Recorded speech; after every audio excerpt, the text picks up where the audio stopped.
Where am I?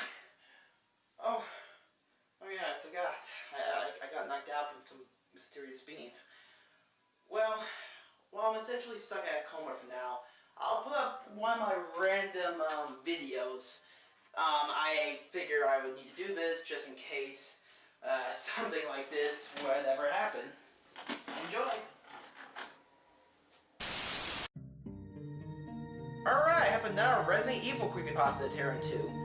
And man, does this one suck.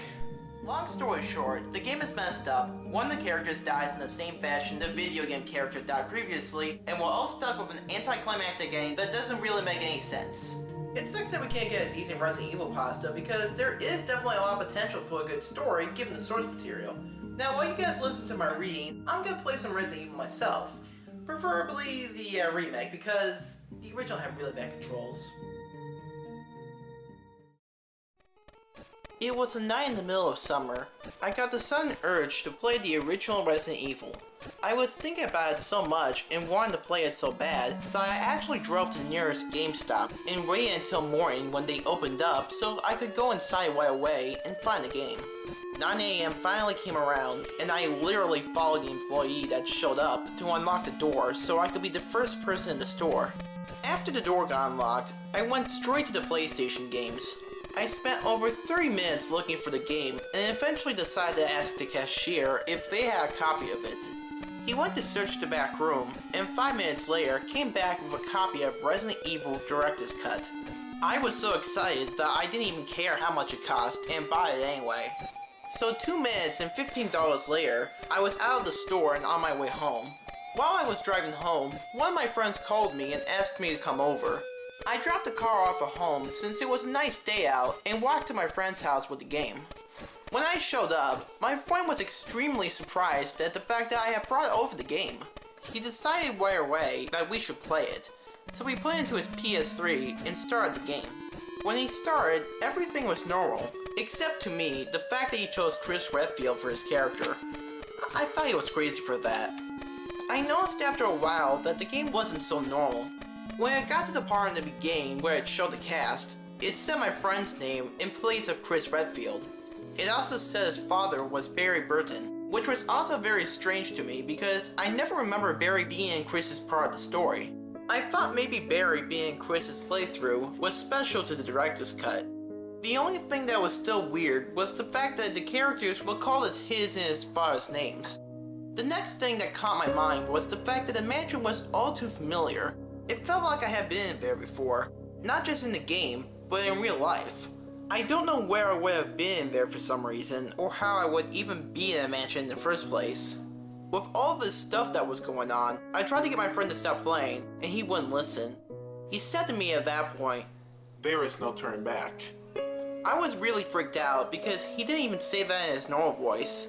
Each time I asked him to stop, he would say, "There's no turn back." More creepy each time. Eventually, I decided to stick around anyway. He was my friend, so I felt that I needed to stick around and make sure he was okay. He finally got to the point in the game where Barry died. I didn't even realize that Barry died in the game, but I didn't really care. I figured it was a different version of the game, so it would be a somewhat different story. We heard a thud come from somewhere in the house, but didn't think anything of it since he had a cat that could have just knocked something over. My friend finally got to the fight against Tyrant. It didn't take long for him to die in the fight though. He got impaled by Tyrant before he even got a chance to pull up the gun. The usual game over screen came up and took him back to the main menu. He went to load game since he had saved before the fight and a message popped up.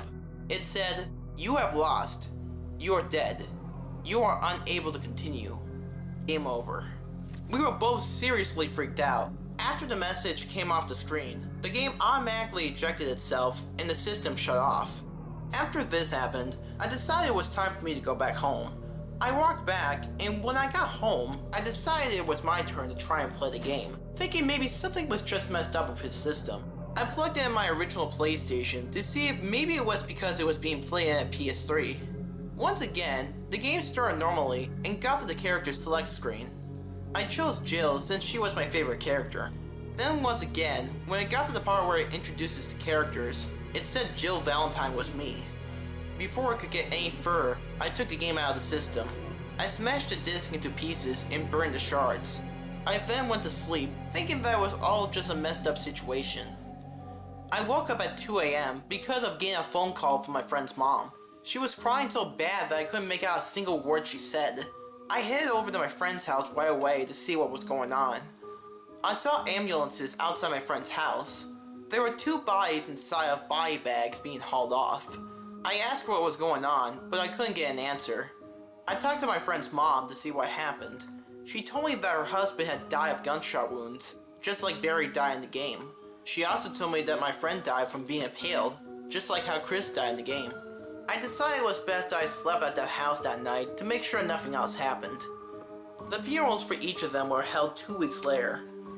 I didn't know how to handle everything, but I just knew it had to be the beginning of something worse. At that point, I also remember why the mansion was so familiar. It was the mayor's house.